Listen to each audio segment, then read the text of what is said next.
हाँ जी हाँ जी बच्चे, हुण आपां की करना भी पहलां तो आपां कीता सीगा कल्ले इंडक्टर विच, कल्ले कैपेसिटर दे विच ते कल्ले रजिस्टेंस दे विच जदों आपां AC करंट पास करते सीगे ते असीं फजोर डायग्राम बनाउंदे हुंदे सीगे। ठीक आ, दिमाग दे विच जे लैके आईए तां रजिस्टेंस दी फजोर डायग्राम की हुंदी सीगी। रजिस्टेंस दे विच की आ करंट ते जिहड़ा मेरा हुंदा सीगा EMF वो दोवें की रहिंदे सी, इन फेस रहिंदे हुंदे सीगे। ठीक है, रजिस्टेंस वाले केस दे विच आ डायग्राम बनाउंदे हुंदे सी। आ मान लो ओरिजिन है एक्स एक्सिस तां ओमेगा टी दे उत्ते इत्थे ही EMF हुंदी सी ते इत्थे ही करंट हुंदी सी। ਇਹ ਰਜਿਸਟੈਂਸ ਦਾ ਕੇਸ ਸੀ ਜਿਹਦੇ ਵਿੱਚ ਦੋਵੇਂ ਸੇਮ ਰਹਿੰਦੇ ਹੁੰਦੇ ਸੀ। ਇੰਡਕਟਰ ਦੇ ਵਿੱਚ ਕੀ ਹੁੰਦਾ ਸੀ ਆ, ਇੰਡਕਟਰ ਦੇ ਵਿੱਚ ਸਾਡੇ ਕੋਲੇ ਜਿਹੜਾ ਕਰੰਟ ਆ, ਕਰੰਟ ਲੈਗ ਕਰਦਾ ਸੀ। ਜੇ EMF ਇੱਥੇ ਸੀਗੀ ਓਮੇਗਾ ਟੀ ਦੇ ਉੱਤੇ ਤਾਂ ਕਰੰਟ ਪਿੱਛੇ ਚਲਾ ਜਾਂਦਾ ਸੀ 90 ਡਿਗਰੀ ਤੇ। ਠੀਕ ਆ, ਇਹ ਕਿਹੜੇ ਕੇਸ ਸੀ? ਇੰਡਕਟਰ ਦੇ ਵਿੱਚ। ਠੀਕ ਆ, ਤੇ ਜੇ ਅਸੀਂ ਗੱਲ ਕਰਦੇ ਸੀਗੇ ਕਪੈਸਿਟਰ ਦੀ, ਠੀਕ ਆ, ਕਪੈਸਿਟਰ ਦੇ ਵਿੱਚ ਜਿਹੜਾ ਮੇਰਾ ਕਰੰਟ ਲੀਡ ਕਰਦਾ ਸੀ, ਲੀਡ ਕਰਨਾ ਅੱਗੇ EMF ਤੋਂ ਅੱਗੇ ਹੁੰਦਾ ਸੀਗਾ। ਠੀਕ ਆ, π/2 ਦਾ ਫੇਸ ਡਿਫਰੈਂਸ ਇੱਥੇ ਵੀ π/2 ਦਾ, ਇੱਧਰ ਵੀ π/2 ਦਾ ਹੀ ਹੋਊਗਾ। ਆਹ ਤਾਂ ਉਵੇਂ ਐਕਸ ਐਕਸਿਸ ਹੋ ਗਈ। ਓਮੇਗਾ ਟੀ ਤਾਂ ਆਪਣੇ ਕੋਲੇ ਪਹਿਲਾਂ ਹੀ ਐਂਗਲ ਹੁੰਦਾ ਜਿਹਦੇ ਨਾਲ ਉਹ ਸਾਈਨ ਐਂਗਲ ਨਾਲ ਠੀਕ ਆ ਚੇਂਜ ਹੁੰਦੀ ਹੈ ਵੈਲਿਊ। ਠੀਕ ਆ, ਤਾਂ ਇੱਥੋਂ 90 ਡਿਗਰੀ ਇੱਧਰ ਨੂੰ ਜਾਂਦਾ ਹੁੰਦਾ ਸੀ। ਠੀਕ ਆ, ਕਰੰਟ ਮੇਰਾ ਕਲੀਅਰ ਆ, ਸਮਝ ਆਈ ਬੱਚੇ? ਇਹ ਚੀਜ਼ਾਂ ਆਪਾਂ ਪਹਿਲਾਂ ਕਰ ਚੁੱਕੇ ਹਾਂ। ਇਹ ਸਾਰਾ ਕੁਝ ਦਿਮਾਗ ਦੇ ਵਿੱਚ ਰੱਖਣਾ ਜੇ ਤੁਸੀਂ ਆ ਕਰਨਾ ਤਾਂ। ਠੀਕ ਆ, ਅੱਗੇ ਚਲੀਏ ਫਿਰ ਹੁਣ। ਠੀਕ ਆ, ਹਾਂਜੀ, ਹੁਣ ਆਪਾਂ ਨੂੰ ਪਤਾ ਸੀਰੀਜ਼ ਦੇ ਵਿੱਚ ਆਪਾਂ ਸ਼ੁਰੂ ਤੋਂ ਹੀ ਪੜ੍ਹਦੇ ਆਉਂਦੇ ਹਾਂ। ਸੀਰੀਜ਼ ਦੇ ਵਿੱਚ ਕਰੰਟ ਦੀ ਵੈਲਿਊ ਕੀ ਰਹਿੰਦੀ ਹੁੰਦੀ ਆ? ਸੇਮ। ਕਰੰਟ ਦੀ ਵੈਲਿਊ ਕੀ ਰਹਿੰਦੀ ਆ? ਸੇਮ। ਮੰਨ ਲਓ ਇਹਦੀ ਪਾਰਟੀਕੂਲਰ EMF ਦੀ ਵੈਲਿਊ ਆ, ਠੀਕ ਆ, E। ਠੀਕ ਆ, ਜਿਵੇਂ ਪਾਰਟੀਕੂਲਰ ਇੰਸਟੈਂਟ ਦੇ ਉੱਤੇ ਹੁੰਦਾ ਤਾਂ ਕੀ ਆ, E0 ਸਾਈਨ ਓਮੇਗਾ ਟੀ ਦੇ ਬਰਾਬਰ ਹੀ ਹੁੰਦਾ ਇਹ। ਠੀਕ ਆ, ਵੈਸੇ ਪਾਰਟੀਕੂਲਰ ਵੈਲਿਊ ਆ ਤਾਂ ਉੱਥੋਂ ਕਰੰਟ ਮੂਵ ਕੀਤਾ I। ਠੀਕ ਆ, ਕਰੰਟ ਤਾਂ ਇਹਦੇ ਵਿੱਚ ਵੀ ਉਨਾ ਹੀ ਕਰੰਟ ਜਾਊ, ਇਹਦੇ ਵਿੱਚ ਵੀ, ਇਹਦੇ ਵਿੱਚ ਵੀ। ਕਰੰਟ ਤਾਂ ਸਾਰੇ ਥਾਂ ਹੀ ਸੇਮ ਹੀ ਮੂਵਮੈਂਟ ਕਰੂਗਾ, ਹੈ ਨਾ? ਸਮਝ ਲੱਗ ਗਈ? ਤਾਂ ਕਰੰਟ ਦੀ ਮੂਵਮੈਂਟ ਤਾਂ ਸੇਮ ਹੋਊਗੀ, ਪਰ ਵੋਲਟੇਜ ਕੀ ਹੋ ਜੂਗੀ ਮੇਰਾ ਪੋਟੈਂਸ਼ੀਅਲ ਕੀ ਹੋ ਜੂ, ਮੇਰੀ EMF ਕੀ ਹੋ ਜੂਗੀ? ਡਿਵਾਈਡ ਹੋ ਜੂਗੀ। ਠੀਕ ਆ, ਤਾਂ ਇੱਥੇ ਆ ਇੰਡਕਟਰ ਆ, ਤਾਂ ਇੰਡਕਟਰ ਦੇ ਕੇਸ ਦੇ ਵਿੱਚ ਮੈਂ ਇੱਥੇ VI ਲਿਖ ਲਾਂ। ਠੀਕ ਆ, ਸਮਝ ਲੱਗ ਗਈ? ਕਪੈਸਿਟਰ ਦੇ ਕੇਸ 'ਚ VC ਲਿਖ ਲਾਂ ਅਤੇ ਇੱਥੇ VR ਲਿਖ ਲਾਂ। ਠੀਕ ਆ, ਸਮਝ ਲੱਗ ਗਈ? ਤਾਂ ਮੇਰੇ ਕੋਲੇ VI ਇੰਡਕਟਰ ਦਾ ਕੀ ਹੁੰਦਾ? ਸਾਨੂੰ ਪਤਾ ਪੋਟੈਂਸ਼ੀਅਲ ਕਿਹਦੇ ਇਜ਼ ਇਕਸ ਟੂ ਹੁੰਦਾ? ਬਾਏ ਓਮਲਾ ਕੀ ਹੁੰਦਾ ਸੀ? V is equals to IR। ਠੀਕ ਆ, I ਕਰੰਟ ਇਹਦੇ ਵਿੱਚ ਮੂਵ ਕਰ ਰਿਹਾ, ਆ I ਇੰਡਕਟਰ ਵਾਲੀ ਹੈ ਭਾਈ। ਠੀਕ ਆ, ਵੈਸੇ ਇੰਡਕਟਰ ਨੂੰ ਅਸੀਂ L ਲਿਖਦੇ ਹੁੰਦੇ ਹਾਂ, ਸੈਲਫ ਇੰਡਕਸ਼ਨ ਨੂੰ ਤੁਸੀਂ L ਹੀ ਲਿਖ ਲਓ, ਬਾਅਦ ਦੇ ਵਿੱਚ ਐਵੇਂ ਕਨਫਿਊਜ਼ ਹੋਈ ਜਾਓਗੇ। ਠੀਕ ਆ, ਤਾਂ ਇੱਥੇ ਕੀ ਹੁੰਦਾ? ਇੰਡਕਟਰ ਦਾ ਹੀ ਰਜਿਸਟੈਂਸ ਆਪਾਂ ਰੈਕਟੈਂਸ ਆਫ ਇੰਡਕਟਰ ਪੜ੍ਹਿਆ ਸੀ, ਹੈ ਨਾ? ਠੀਕ ਆ, XL ਦੀ ਵੈਲਿਊ ਕਿੰਨੀ ਹੁੰਦੀ ਸੀਗੀ? Omega L। ਇਹ ਵੀ ਮੇਰੇ ਕੋਲੇ ਕੀ ਹੋਊਗਾ? VC, ਉਹ ਕੀ ਹੋ ਜੂ? IXC ਤੇ XC ਕਿੰਨੀ ਹੁੰਦੀ ਸੀਗੀ ਮੇਰੇ ਕੋਲੇ? 1/ω। ਕਲੀਅਰ? ਸਮਝ ਆ ਗਈ ਜੀ? ਠੀਕ ਆ, ਤਾਂ ਇਸ ਤੋਂ ਬਾਅਦ VR, V is equals to IR। R ਤਾਂ ਰਜਿਸਟੈਂਸ ਹੀ ਹੁੰਦਾ ਸੀ। ਠੀਕ ਆ, ਇਹਨਾਂ ਨੂੰ ਰੈਕਟੈਂਸ ਵੀ ਬੋਲ ਸਕਦੇ ਹਾਂ, ਰਜਿਸਟੈਂਸ ਵੀ। ਠੀਕ ਆ ਜੀ, ਸਮਝ ਲੱਗ ਗਈ? ਪਰ ਆਪਾਂ ਨੂੰ ਇਹ ਪਤਾ ਵੀ ਜਿਹੜੀ ਕਰੰਟ ਦੀ ਵੈਲਿਊ ਆ, ਕਰੰਟ ਦੀ ਵੈਲਿਊ ਤਾਂ ਚਲੋ ਸੇਮ ਹੀ ਕਰਦੀ ਆ, ਪਰ ਕੀ ਆ ਇਹਦੇ ਵਿੱਚ, ਇਹਨਾਂ ਦੇ ਵਿੱਚ ਫੇਜ਼ ਡਿਫਰੈਂਸ ਤਾਂ ਕੋਈ ਨਾ ਕੋਈ ਆਉਂਦਾ ਨਾ, ਕੋਈ ਲੀਡ ਕਰਦਾ ਹੁੰਦਾ, ਕੋਈ ਲੈਗ ਕਰਦਾ। ਠੀਕ ਆ, ਸਮਝ ਲੱਗ ਗਈ? ਆਪਾਂ ਪਹਿਲਾਂ ਤਾਂ ਓਮੇਗਾ ਟੀ ਵਾਲਾ ਕਹਾਣੀ ਕਿਰਾਂ ਖ਼ਤਮ ਕਰ ਦਿੰਦੇ ਹਾਂ। ਆਪਾਂ ਮੰਨ ਕੇ ਚੱਲਦੇ ਹਾਂ ਓਮੇਗਾ ਟੀ ਵਾਲਾ ਕੰਸੈਪਟ ਇੱਥੇ ਹੈ ਨਹੀਂ ਗਾ। ਠੀਕ ਆ, ਤਾਂ ਸਾਰੀ ਦੀ ਸਾਰੀ ਵੈਲਿਊ ਮੈਂ ਕੀ ਆ, ਕਰੰਟ ਤਾਂ ਸੇਮ ਮੂਵ ਕਰਦਾ, ਸਾਰੀ ਦੀ ਸਾਰੀ ਕਰੰਟ ਦੀ ਵੈਲਿਊ ਕੀ ਆ? ਐਕਸ ਐਕਸਿਸ ਦੇ ਉੱਤੇ ਲੈਣੀ। ਕਰੰਟ ਦੀ ਸਾਰੀ ਵੈਲਿਊ ਕੀ ਆ? ਐਕਸ ਐਕਸਿਸ ਦੇ ਉੱਤੇ।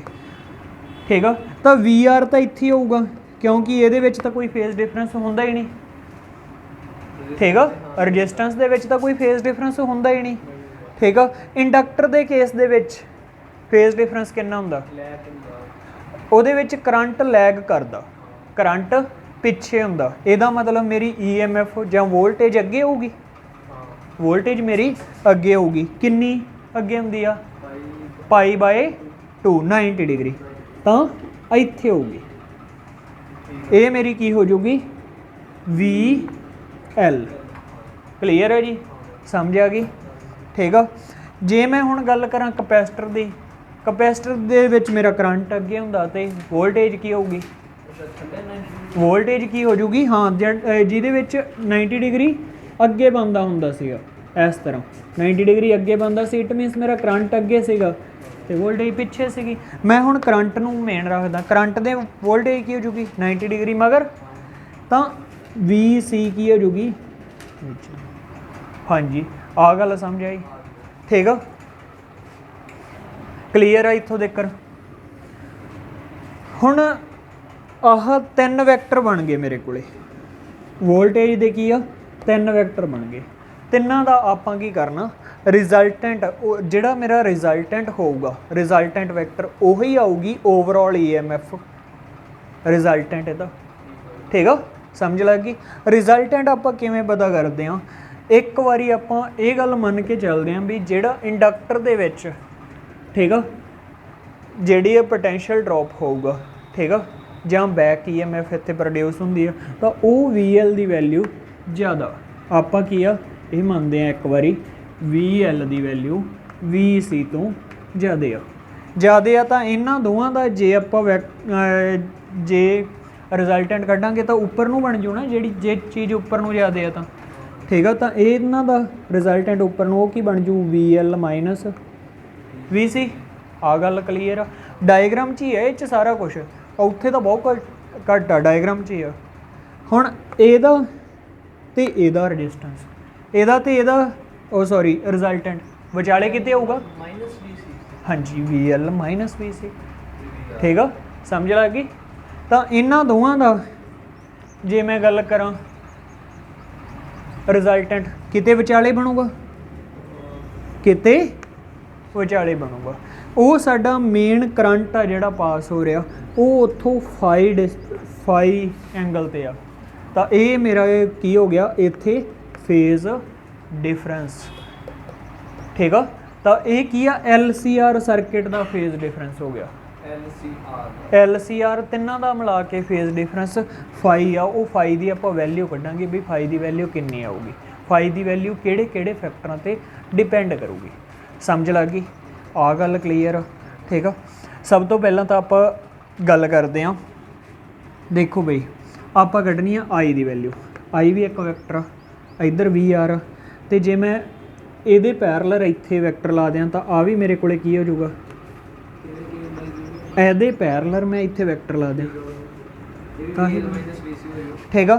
समझ लग गई। तो जे मैं इत्थे पाइथागोरस थ्योरम लावां तो मेरे को बनूगा E दा स्केयर इज इक्वल्स टू किहदे होऊगा VR दा square plus VL minus VC दा स्केयर। तो मेरे को EMF दा मैगनीट्यूड कितना आ गया VR square plus VL square, ठीक है। आ गल समझ आई, औखी गल तो नहीं कोई, ठीक है। ये इत्थों की कड्डांगे आपां, ये साडी की होगी EMF, ठीक है, टो ओवरऑल EMF साडे सारे सर्किट दी, सारे सर्किट दा दे विच कितना पोटैंशियल दा ड्रॉप होऊगा पर्टिकुलर इंस्टेंट दे उत्ते, ठीक है। समझ लग गई जी, इत्थों तक पता लग गया, ठीक है। नैक्सट अपने को असी कित्थे चलते हैं, इन्हां दी वैल्यू पुट कर दो बई, ठीक है। इन्हां दी वैल्यू पुट कर दो, वैल्यू पुट की इत्थे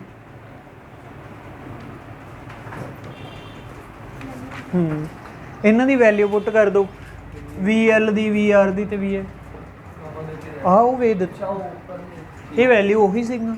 VR दी वैल्यू की है जी VR दी वैल्यू मतलब I दा स्केयर हो गया, R दा स्केयर हो गया, ठीक है। ਇੱਥੇ ਕੀ ਹੋ ਗਿਆ I ਦਾ ਸਕੇਅਰ ਹੋ ਗਿਆ ਐਕਸ ਐਲ ਸਕੇਅਰ ਨਹੀਂ ਸੌਰੀ ਠੀਕ ਆ ਐਕਸ ਸੀ ਦਾ ਹੋਲ ਸਕੇਅਰ। ਜਦੋਂ ਇਹਦੇ ਚੋਂ ਕਾਮਨ ਕੱਢਾਂਗੇ ਤਾਂ ਐਕਸ I ਦਾ ਸਕੇਅਰ ਕਾਮਨ ਨਿਕਲੂਗਾ ਦੋਵਾਂ ਦੇ ਵਿੱਚ I ਦਾ ਸਕੇਅਰ ਇਹਦੇ ਵਿੱਚੋਂ I ਦਾ ਸਕੇਅਰ ਫਿਰ ਸਾਰੇ ਚੋਂ ਕਾਮਨ ਕੱਢਾਂਗੇ ਤਾਂ I ਦਾ ਸਕੇਅਰ ਕਾਮਨ ਨਿਕਲੂ I ਦਾ ਸਕੇਅਰ ਬਾਹਰ ਆ ਕੇ ਕੀ ਰਹਿ ਜਾਊਗਾ ਕੱਲੀ I ਕੱਲੀ ਕੀ ਰਹਿ ਜੂਗੀ I ਠੀਕ ਆ। ਤਾਂ E ਕਿਹਦੇ ਇਜ਼ ਇਕੁਅਲ ਟੂ ਆ ਗਈ R square plus x minus x L minus x clear है जी समझ आएगी ठीक है। आ डायग्राम बहुत इंपॉर्टेंट है ये डायग्राम ते ही आ सारी खेड़ ठीक है। बनी भी किवें पता लग गया एक्चुअल दे विच हुंदा भी आई आ भी करंट तो लीड करदा लैग करदा तिन्नां नूं कंबाइन करता बस तिन्ने वैक्टर जो ठीक है समझ आ गई। अगे चलिए ठीक है जी आ तो लिख लिया ना आ ठीक इधर एक बारी देख लो माड़ा जिहा बाद दे विच आपां कर लांगे ठीक है। तो मेरे को करंट की वैल्यू की आ जाऊगी ई इज इक्वल टू आ सारा पार्ट नीचे R square plus X X C सारे दा स्केयर तो मैं इनू सारे नू की लिख दूंगा इनू सारे नू मैं जेड दे इक्वल लिख दूंगा। जेड मेरे को की आ इंपीडेंस ऑफ सर्किट जेड की आ इंपीडेंस इंपीडेंस कुछ नहीं हुंदा इंपीडेंस नवा नाम आया ये ओवरऑल रजिस्टेंस हो गया तिन्नों नू मिला के ठीक है। नाम फिर भी याद रखियो जो इंपीडेंस ठीक है हाँ ये रजिस्टेंस ही रह गया वोल्टेज अपॉन रजिस्टेंस ही हुंदा करंट दे इक्वल ठीक है। तो ये मेरे को हो गया इंपीडेंस ऑफ सर्किट इंपीडेंस ने भी की करना करंट नू रजिस्ट ही करना हुंदा ठीक है जी। सर्किट दे विच गल समझ आई अगे ठीक है हाँ जी। तो हुण की आपां नू वैल्यू का पता लग गई करंट की वैल्यू मतलब इंपीडेंस कितना ओवरऑल इंपीडेंस आ रहा ये भी वैल्यू पता लग गई ओवरऑल EMF आ जे आपां कढनी है तो वह भी आपां नू पता लग गया ठीक है। फेज डिफरेंस कितना होगा मीनस फाई आपा कढ़ना फाई ठीक है कढ़िए फिर फाई हाँ जी आही डायग्राम ते आ जाओ फाई जदों आप डायरैक्शन की गल करते हैं जां एंगल की गल करते हैं आप कढ़ते होंगे टैन फाई बस इन्नी की है हाँ ठीक है। तो इदों बाद आप की आ फेज डिफरेंस कढ़ना फेज डिफरेंस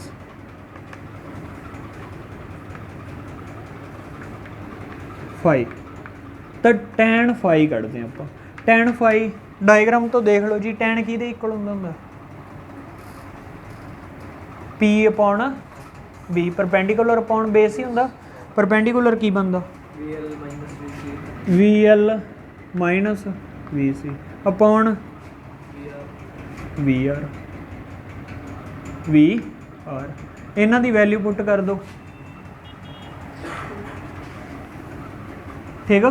वैल्यू पुट करांगे तो आई कॉमन निकल जूगा सारे चो आई कॉमन निकल के कट देंगे आप आही लिख देंगे इत्थे एक्स एल आ जू माइनस एक्स सी आ जू तो इत्थे एक्स आर रजिस्टेंस आ जू ठीक है जी। इत्थों असीं की कढ़ सकते हैं फेज डिफरेंस कितना आ रहा मेरे LCR सर्किट दे विच ठीक है जी। हाँ जी देखो भाई ब्रैकेट दे विच इत्थों भी आई कॉमन निकलो इत्थों भी कटे हाँ कट हो जाऊगी ठीक है समझ आ गई क्लीयर हाँ जी।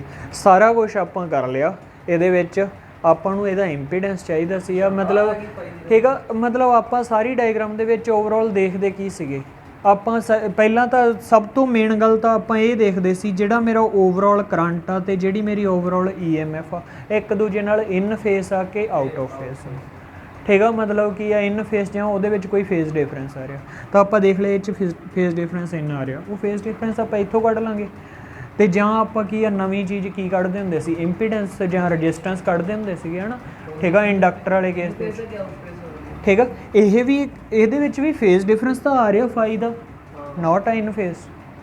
ठीक है, इन फेस आप करांगे हुण करते हैं, इतों तक लिख लो एक। ठीक है, हाँ जी बच्चे उतों तक तो पता लग गया ना। ठीक है, आप की कहते सी ये इंपीडेंस। ठीक है, हुण करना resonance in LCR circuit. LCR circuit they which resonance the condition. Resonance the condition दा मीनिंग की हुंदा भी आपां मैक्सीमम लिमिट किन्नी क करंट दी टपा सकते हैं। मैक्सीमम लिमिट करंट दी भी RMS वैल्यू, ये मैक्सीमम लिमिट होंगी है RMS वैल्यू। ठीक है, आप root mean square value current दी रूट मीन स्केयर वैल्यू तक पहुँचना। ठीक है, तो वो किमें पहुँचांगे तुसी आप ही इत्थों ही अंदाजा या हिसाब किताब ला लो भी जे नीचे वाला रजिस्टेंस वाला फैक्टर लैस हो जाए तो मेरे को करंट मैक्सीमम टप्पन लग जू। हुण ये तो है नहीं गा भी आप कोई आह सर्किट लिया सी मान लो,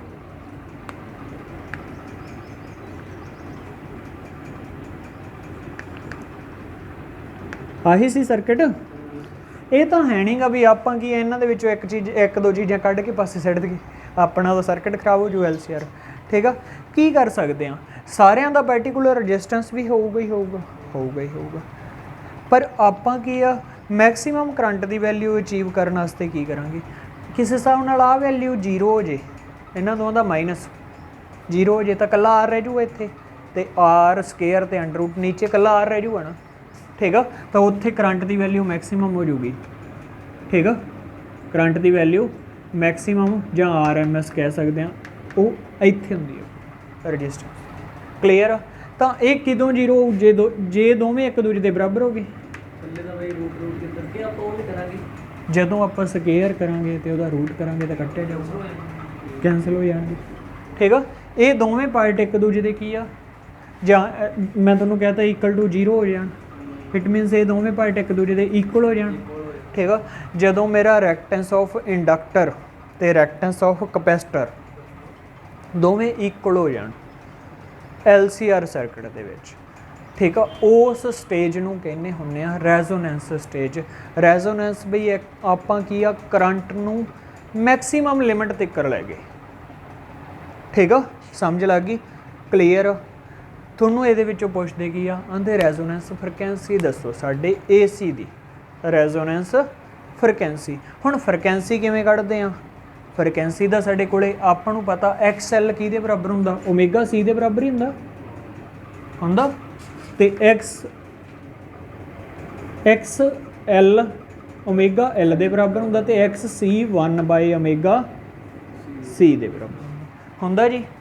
ਠੀਕ ਆ, ਤਾਂ इनू मैं एक पासे ले जाऊँगा तो की बन जूगा omega square into LC is equal to 1, omega square की इज इक्वल टू बन गया 1/LC तो ओमेगा की इज इक्वल टू बन गया ਇਹਦਾ अंडर रूट। ठीक है, समझ लग गई। ये मेरे कोले की आ गई एंगूलर फ्रिक्वेंसी ऑफ रेजोनेंटिक कंडीशन, एंगूलर फ्रिक्वेंसी।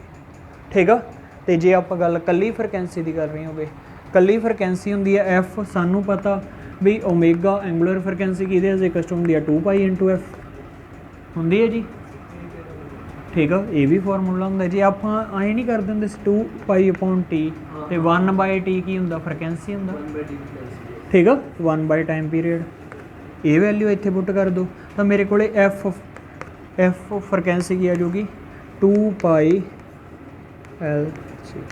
ठीक है, ये की आ गई resonance frequency of LCR circuit. ठीक है, समझ लग गई, क्लीयर। आ 2π मैं इत्थे 2πF तो आ 2π इधर आके डिवाइड हो गया, ओमेगा की वैल्यू पुट करती। तो जे असी आए करके ग्राफ बनाने आ, ठीक है, ओमेगा ते करंट दे विचाले। ठीक है, एक स्टेज आउंदी है, इहनूं भावें ओमेगा नॉट लिख लो। ठीक है, एक स्टेज आउंदी है जिथे जाके करंट की वैल्यू मैक्सीमम हो जाती है। ठीक है, इस बाद फिर की है डिक्रीज होनी शुरू हो जाती है भी जे आप इदू वैल्यू बढ़ा देंगे। ਠੀਕ ਆ। ਹੁਣ ਇੱਕ ਵਾਰੀ ਵੈਲਿਊ ਵਧਾਈ ਜਾਵਾਂਗੇ ਤਾਂ ਵੈਲਿਊ ਕੀ ਆ, ਆਹ ਫੈਕਟਰ ਵਧੀ ਜਾਊਗਾ, ਆਹ ਫੈਕਟਰ ਘਟੀ ਜਾਊਗਾ। ਓਮੇਗਾ ਦੀ ਵੈਲਿਊ ਤੁਸੀਂ ਆਪ ਦੇਖੋ, ਆਹ ਫੈਕਟਰ ਆ ਜਿਹੜਾ ਓਮੇਗਾ ਦੇ ਇਨਵਰਸਲੀ ਪ੍ਰਪੋਰਸ਼ਨਲ ਆ। ਜੇ ਓਮੇਗਾ ਦੀ ਵੈਲਿਊ ਵਧਾ ਰਹੇ ਆ, ਆਹ ਵਧੂਗਾ, ਆਹ ਘਟੂਗਾ। ਜੇ ਹੁਣ ਘਟਾ ਰਹੇ ਆ ਤਾਂ ਠੀਕ ਆ, ਹਾਂ ਇਨਵਰਸਲੀ ਪ੍ਰਪੋਰਸ਼ਨਲ ਬਣੀ ਜਾਂਦੇ ਆ, ਠੀਕ ਆ, ਸਮਝ ਲੱਗ ਗਈ।